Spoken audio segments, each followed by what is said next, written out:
আসসালামু আলাইকুম। আমি কল্পনা বৃষ্টি, মম কল্পনা কিচেনে আপনাদের স্বাগত। আশা করি আল্লাহর অশেষ মেহেরবানিতে আপনারা সবাই অনেক ভালো আছেন।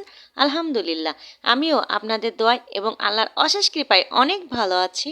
দূরে এবং কাছে, দেশ এবং দেশের বাইরে থেকে যে যেখান থেকে আমার ভিডিওটি দেখছেন, সবাইকে আন্তরিক শুভেচ্ছা এবং অনেক ভালোবাসা। আজকে নতুন একটা রেসিপি নিয়ে আবার চলে এসেছি।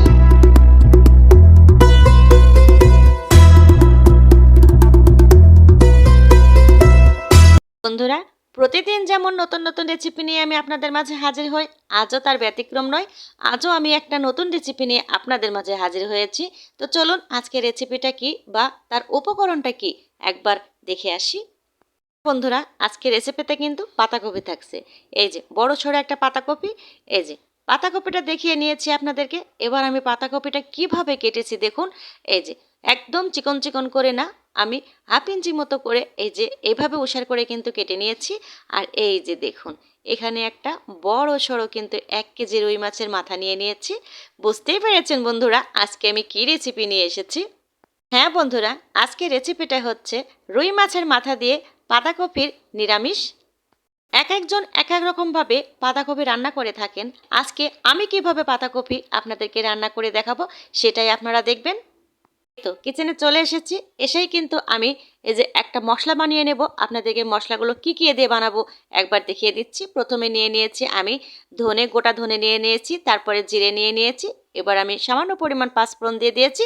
আর এই যে 3টা পরিমাণ আমি শুকনো মরিচ নিয়ে নিয়েছি। এই মশলাটা আমি আগে থেকে ভেজে কিন্তু গুঁড়ো করে রেখে দিয়েছি আপনাদের দেখানোর স্বার্থে। আবার নতুন করে আমি এই যে মশলাটা ভেজে আবার আপনাদের দেখানোর চেষ্টা করছি। চুলার আঁচ একেবারে কম রেখে এইভাবে ভেজে নিতে হবে, তা না হলে কিন্তু বেশি ভাজা হয়ে গেলে কালো হয়ে যাবে মশলাটা। এই তো ভাজা হয়ে গিয়েছে, এবার আমি তেল দেব। হ্যাঁ বন্ধুরা, আজকেও কিন্তু আমি বাঁধাকপিটা কিন্তু এই যে সরিষার তেল দিয়ে কিন্তু রান্নাটা সেরে নেব।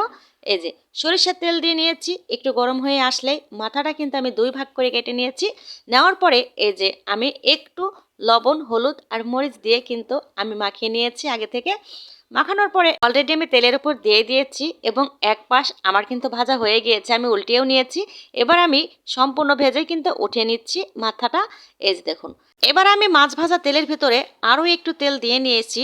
এখানে কতটুকু তেল ব্যবহার করছি সেটা বড় কথা না, আপনি যতটুকুন পারবেন এবং আপনার ফ্যামিলিতে যতটুকু তরকারি রান্না হবে ঠিক সেই পরিমাণ আপনি তেল দিয়ে নেবেন। তেলটা দেওয়ার পরে এই যে পেঁয়াজ কুচি দিয়ে দিয়েছি, দিয়ে একটু সামান্য পরিমাণ কিন্তু আমি ভেজে নিয়েছি। ভেজে নেওয়ার পরেই কিন্তু এই যে আমি দিয়ে দিয়েছি কালো জিরা হাফ চামচ মতো আর একটা তেজপাতা ডবল করে কেটে নিয়েছি। নিয়ে এই যে এবার আমি একটু নাড়াচাড়া করে, বেশি কিন্তু বাদামি কালার করে ভাজবো না, একটু পানিটা বের হলেই আমি দিয়ে দেব আলু। আমি আলুটা কিন্তু আলাদা করে ভাজি নাই, এই যে পেঁয়াজের সঙ্গেই আমি আস্তে আস্তে মশলা ব্যবহার করব আর আলুটা ভেজে নেব। দেখবেন আপনারা কিভাবে আমি আলুটা ভেজে নিই। এবার আমি দিয়ে দেব ভরপুর 1 চামচ এই যে হলুদের গুঁড়ো, আর দিয়ে দেব আধা চামচ মতো শুকনা মরিচের গুঁড়ো। কারণ দেখতে থাকুন, একে একে কিন্তু অনেক মরিচ ব্যবহার হবে, তাই আধা চামচ আমি শুকনা মরিচ দিয়ে দিয়েছি। দেওয়ার পরে মশলাটাকে ভালোভাবে মাখিয়ে এই যে এভাবেই কিন্তু ভেজে নেব। এবার দিয়ে দেব কাঁচামরিচ, এই যে ছোট ছোট টুকরো করে কেটে নিয়েছি কাঁচামরিচটা। নেওয়ার পরে এবার আরও একটু করে কিন্তু ভেজে নেব। এই যে দেখুন কিভাবে আমি আলুটাকে ভাজছি, এই যে একসঙ্গে কিন্তু সবগুলোই ভাজা হয়ে যাচ্ছে।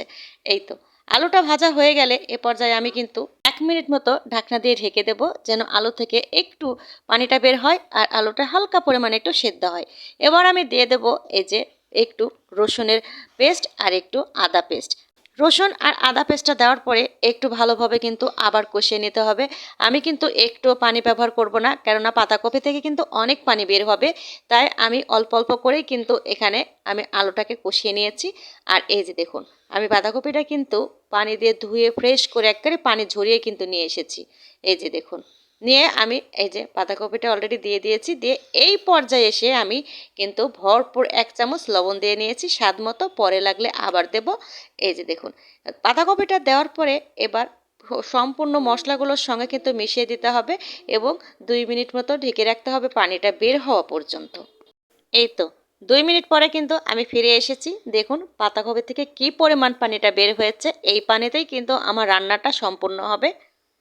এবার এই যে একটু নাড়াচাড়া করার পরেই কিন্তু আমি টমেটোটা দিয়ে দেব। টমেটোটা আগে দিলে কিন্তু গলে যেত এবং পানিটা বেশি বের হতো, তাই পাতাকপির পানিটা শুকিয়ে নেওয়ার পরে এই যে দেখুন এবার একটু কিন্তু টমেটোটা দিলেই টমেটোর পানি আর পাতাকপির পানিতে কিন্তু সমান হয়ে যাবে আজকে রান্নাটা।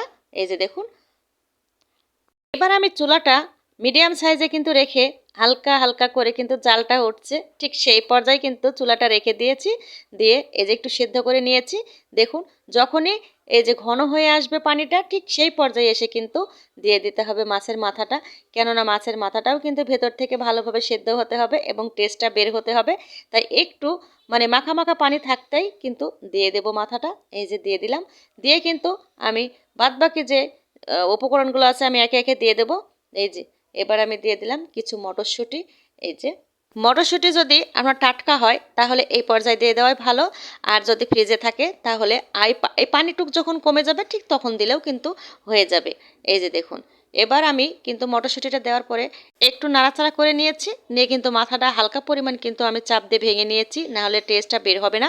আর এই যে দেখুন এই যে সেই জাদুর মশলাটা, এই মশলাটা দিলে এই যে পাতাকপি নিরামিষের যে আসল টেস্ট সেটা এসে যাবে। দেখুন এই যে দেখুন এভাবে দিয়ে কিন্তু নাড়াচাড়া করলেই বুঝতে পারবো কি পরিমাণ টেস্ট কিন্তু এসে গেছে। আসলে পাতাকপি বলেন আর অন্যান্য যে কোনো সবজি বলেন একটু চেঞ্জ করে রান্না করলে কিন্তু খেতে আসলে অনেক দারুণ লাগে। পাতাকপিটা যখন একটু আঠা আঠা হয়ে আসবে এ পর্যায়ে এসে কিন্তু আমি এই যে বাগার দিয়ে দেব। বাগার দিতে হলে এখানে আমি এই যে রসুনের কুচি আর পেঁয়াজের কুচি করে নিয়েছি, নিয়ে একদম একটু হালকা পোড়া পোড়া করে কিন্তু পেঁয়াজ আর রসুনটাকে আমি ভেজে নেব। এই যে পাতাকপিটা যে বাগার দেওয়া, মনে করেন রসুন আর পেঁয়াজ এই জিনিসটা যখন একদম পোড়া পোড়া করে বাগার দেবেন তখন কিন্তু এই পাতাকপিটা সেন্ট এবং টেস্ট আরও কিন্তু দ্বিগুণ বেড়ে যায়। এই যে দেওয়ার পরে এই যে বাদবাকি যে পানিটুকু আছে আমি নাড়তে নাড়তে কিন্তু এটাকে শুকিয়ে নিয়ে একেবারে আঠালো বানিয়ে নেব।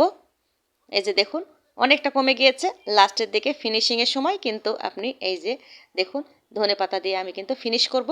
এই যে দেখুন কত সুন্দর কিন্তু একেবারে আঠা হয়ে এসেছে, অসাধারণ। যদি গরম ভাত বা রুটি কিংবা লুচি সবটার সঙ্গেই কিন্তু এই যে পাতাকপির এই রেসিপিটা আপনার যাবে।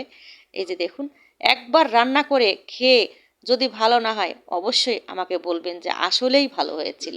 দেখুন অসাধারণ কিন্তু দেখতে হয়েছে, আর কি সুন্দর যে একটা ফ্লেভার আসছে। এই যে দেখুন অসাধারণ।